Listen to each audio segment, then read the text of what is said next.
परिक्रमा करूं, लेकिन सब बनेरा।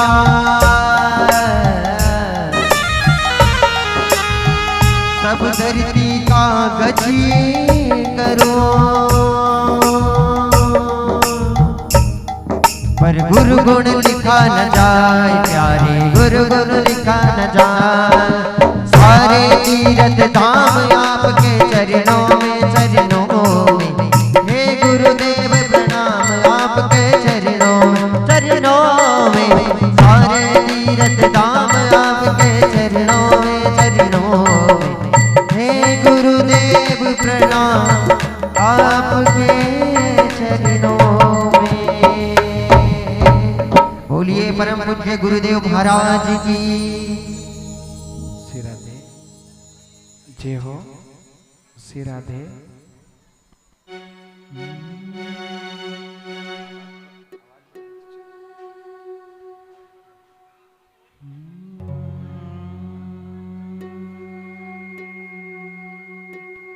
ओम नमो भगवते वासुदेवाय। ओम नमो भगवते वासुदेवाय।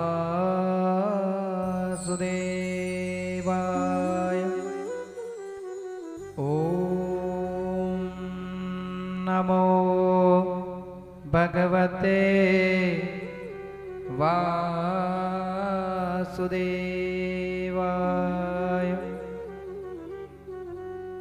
गुरुर्ब्रह्मा गुरुर्विष्णु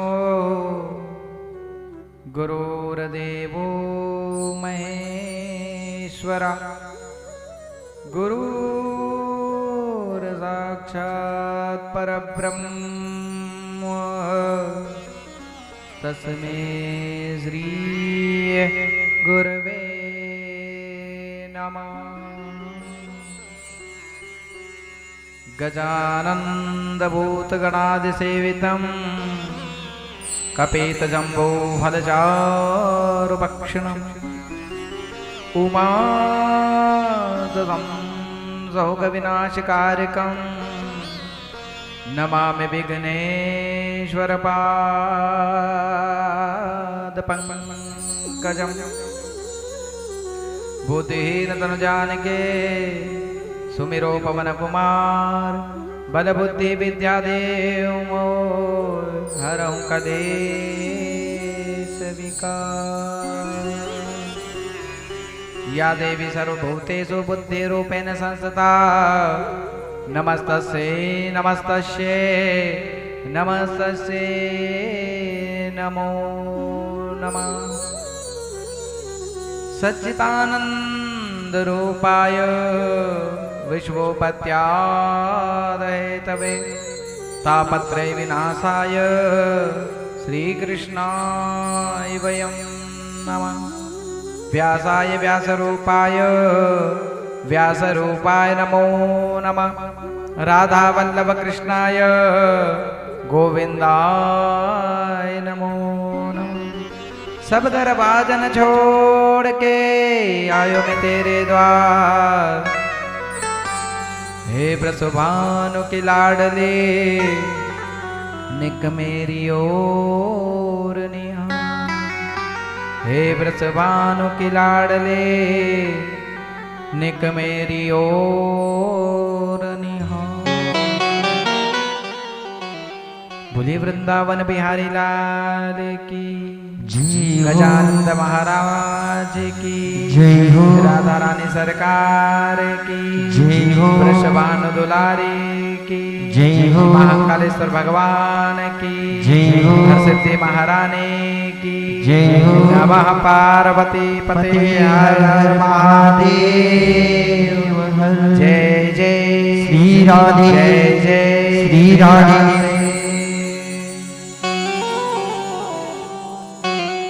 प्रथम गणेश जी को प्रणाम करता वो अपना आशीर्वाद मुझे प्रदान करे। आद्य श्री माँ जगत जननी माँ हर्षद जी मैया के श्री चरणों में कोटि कोटि नमन करता वो भी अपना आशीर्वाद मुझे प्रदान करे। इष्ट देवता, ग्राम देवता, वास्तु देवता, पितृ देवता, सभी देवताओं के चरणों में कोटि कोटि नमन करता वो भी अपना आशीर्वाद मुझे प्रदान करें। बाहर से जितने भी मात्र शक्ति पधारे उनके हृदय में विराजमान माँ शारदा के चरणों में कोटि कोटि नमन करता वो भी अपना आशीर्वाद मुझे प्रदान करें। बाहर से जितने भी पूज्य गण पधारे उनके हृदय में विराजमान बाबा महाकाल के श्री चरणों में कोटि कोटि नमन करता वो भी अपना आशीर्वाद मुझे प्रदान करें। जागृति भक्ति चैनल के माध्यम से जो भी भक्त मेरी कथा को लाइव कथा को श्रवण कर रहे हैं उन भक्तों को प्यार भरा राधे राधे। श्रीमद् भागवत कथा के आज द्वितीय दिवस की कथा में हम प्रवेश करने जा रहे हैं। कौन सा दिन है कथा का? दूसरा दिन है। द्वितीय दिवस की कथा में हम प्रवेश करने जा रहे हैं। कल की कथा में हमने क्या सुना? बताओ, कल की कथा में क्या सुना था? कल की कथा में हमने क्या सुना बताओ? किसकी कथा कही थी हमने? कितना बड़ा पापी था? कितना बड़ा पापी था?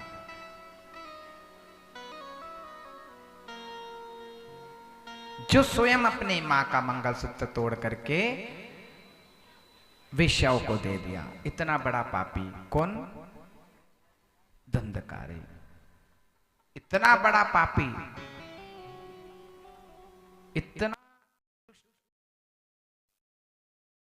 पापी को लेने के लिए मेरी नंद नंदन यशोदा नंदन स्वयं विमान लेकर के आए। किसके लिए विमान लेकर के आए बताओ? विमान किसके लिए आया? धुंधकारी के लिए। क्यों आया? क्योंकि उसे विश्वास था, उसे विश्वास था कि भगवान आएंगे। और जो विश्वास कर लेता है उसके घर भगवान आता है। ये तो विश्वास की बात है साहब।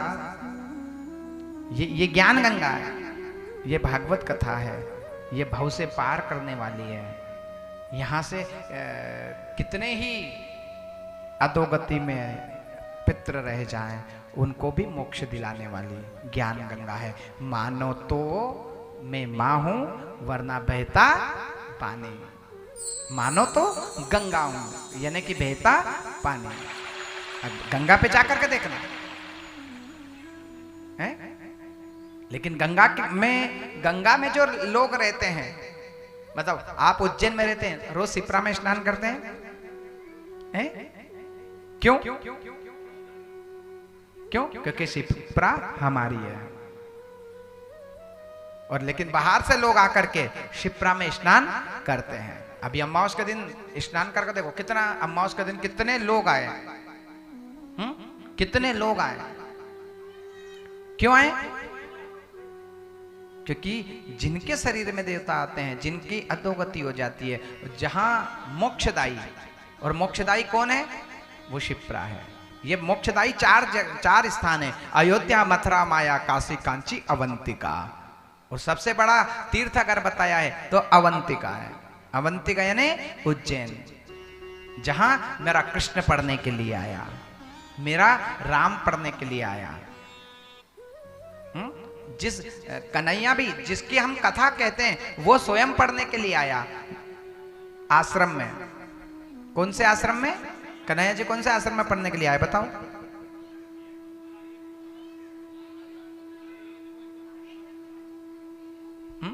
बताओ। स्वयं आश्रम में कृष्ण पढ़ने के लिए आए। क्योंकि सुखदेव जी कहते हैं, राजा परीक्षित, कल की कथा में हमने सुना धुंधकारी को विमान लेने के लिए आया। क्यों आया? क्योंकि उसने कथा श्रवण की है। अगर हम मन से कथा सुनेंगे तो हमारे पास भी कौन आएगा? विमान से विमान बन करके आएगा।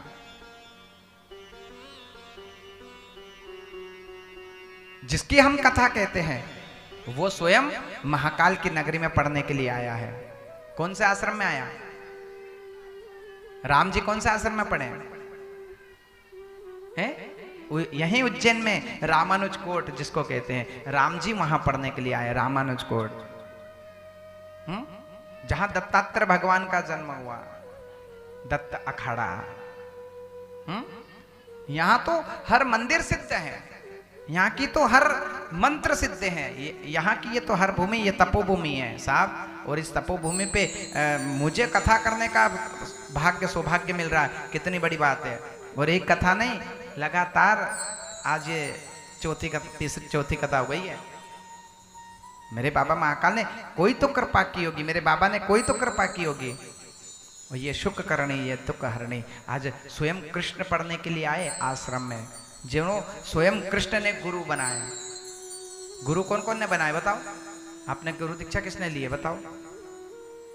यहाँ जो बेटे बताओ, गुरु दीक्षा ली है? हमारे भाई बाबूजी ने ली है। और जो गुरु नहीं बनाता उसका जीवन कैसा होता है? ये सीधा हाथ, ये उल्टा हाथ, ये सीधा हाथ, ये उल्टा हाथ। अभी आप पूजा करना न, उल्टे हाथ से पूजा करना, पंडित जी तुरंत डाल देंगे, एक पागल सीधा हाथ लगा। क्यों? क्योंकि इसने गुरु नहीं बनाया। और जो गुरु बनाता है, इसने गुरु बनाया, ये कहा जाता है ये ठाकुर के चरणों तक चंदन लगाओ, ये लो, तिलक लगाओ, ये लो, पुष्प लो, ये लो। जो गुरु बनाता है, जिन्होंने गुरु बनाया, वो मेरे ठाकुर को वो स्वर्ग तक चला जाता है। और जिसने गुरु नहीं बनाया वो कहां पड़ा रहता है? वो हमेशा मलमूत्र में पड़ा रहता है, जिसने गुरु नहीं बनाया। आई कथा समझ में है? गुरु कैसा बनाना चाहिए? एक कंपनी पंखा बनाती है। अब कंपनी पंखा बनाए, अब आप सबको हवा दे और हम यूं करें, तो बताओ पंखा किस काम का? कोई काम का पंखा? अब आपको सबको हवा दे रहा और मैं यूं करूं, बाप रे पसीना पसीना हो रहा, तो पंखा किस काम का? बताओ बताओ किस काम का पंखा? अब पंखा के कंपनी के मालिक ने कहा कि भैया ये कोई काम का नहीं है, ये कोई काम का नहीं है, तो इसका क्या करें? उन्हें कि काम कर, यहां खटका लगा दे। और जैसे ही खटका लगाया तो वो पंखा क्या करता है? कभी यूं घूमे और थोड़ा थोड़ा घूमता घूमता यूं घूमे। तो कहने का तात्पर्य यह है कि गुरु कैसा होना चाहिए? जो इधर का भी ध्यान रखे और उधर का भी ध्यान रखे, गुरु ऐसा होना चाहिए। हम मंदिर में जाते हैं, पहली सीढ़ी को प्रणाम क्यों करते हैं बताओ? कौन कौन करता है? बताओ मंदिर में कौन कौन पहली सीढ़ी को प्रणाम करते हैं? बताओ क्यों करती है? बताओ पहले सीढ़ी को प्रणाम क्यों किया जाता है? पहली सीढ़ी को प्रणाम क्यों किया जाता है बताओ? पहली सीढ़ी को इसलिए प्रणाम किया जाता है कि पहली सीढ़ी गुरु की होती है। किसकी सीढ़ी? गुरु की। कि गुरु गोविंद दों खड़े, काकू लागू पाए, और बलिहारी गुरु आपने गोविंद दियो बताए। तेरी कृपा से हे गुरु, तेरी कृपा से आज मुझे गोविंद का दर्शन हो गया है, इसलिए पहली सीढ़ी को प्रणाम किया जाता है। कोई मंदिर के पीछे प्रणाम करता है? कौन कौन करता है बताओ? मंदिर के पीछे प्रणाम, शास्त्र कहता है मंदिर के पीछे कभी भी प्रणाम नहीं करना चाहिए, कभी भी पीछे प्रणाम नहीं करना चाहिए। भगवान के सामने जाकर के हाथ जोड़ लें, लेकिन मंदिर के पीछे जाकर के कभी सात्या, उल्टा सात्या नहीं बनाना चाहिए। कोई कहती है माता शक्तियां ये हमारी भेड़ चाल है, ये उल्टा सात्या बना दे, लड़का लड़की नहीं हो तो उल्टा सात्या बना दे। कभी भी मंदिर में उल्टा सत्या कभी नहीं बनाना चाहिए। ये क्या है? स्वस्ति न इंद्रो बृहस्रवाहा, स्वस्ति न पूखा विश्ववेधा, स्वस्ति नस्तारक्षरिष्टनेमि, स्वस्ति नो बृहस्पतिर ददातु। ये हमारे शुभ संकेत देने के लिए ये सत्य बनाया जाता है। हमारे घर में लक्ष्मी आती रहे, अब सुगंध कभी ना हो, इसलिए स्वस्ति बनाया जाता है। वह मंदिर के पीछे मात्र शक्तियां उल्टा सत्य बनाते हैं, और जो भी उल्टा सत्य बनाती है उसकी जिंदगी उल्टी ही चलने लग जाती है। मंदिर में कभी भी पीछे प्रणाम नहीं करना चाहिए। कौन कौन करे बताओ? सब जाकर के माता जी की परिक्रमा लगाने जाए और माथा टेका ले, हे माँ।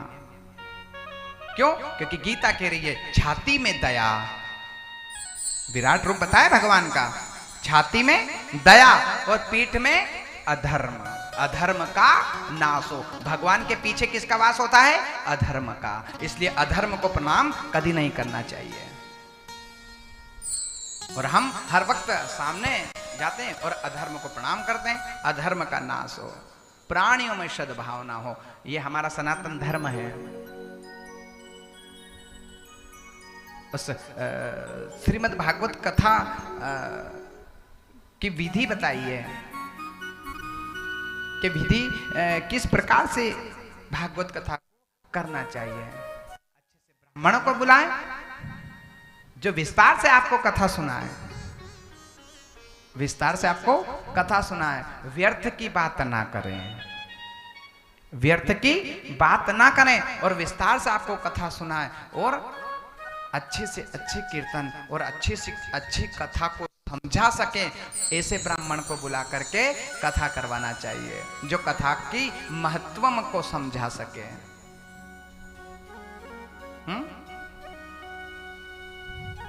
भागवत किससे करवाना चाहिए? जो ब्राह्मणों, स्त्रियों से कथा नहीं करवाना चाहिए। आज व्यासपीठ पे कौन कथा करती हैं? स्त्रियां। वृत्तासुर नाम के राक्षस का श्राप लगा जो 3 जगह गिरा है। एक गाय के मुख में, एक गाय के मुख में, गाय का मुख अपवित्र है, गाय की पेशाब पवित्र है। गाय का गोबर पूजा में क्या लिया जाता है? गाय का गोबर, गाय की पेशाब, गौ मूत्र। मुख में, एक पहाड़ में, एक स्त्री के रज में, स्त्री हमेशा अपवित्र रहती है। इसलिए कभी भी स्त्रियों को कथा करने का अधिकार नहीं है, कथा करने का। क्योंकि एक राजगद्दी, एक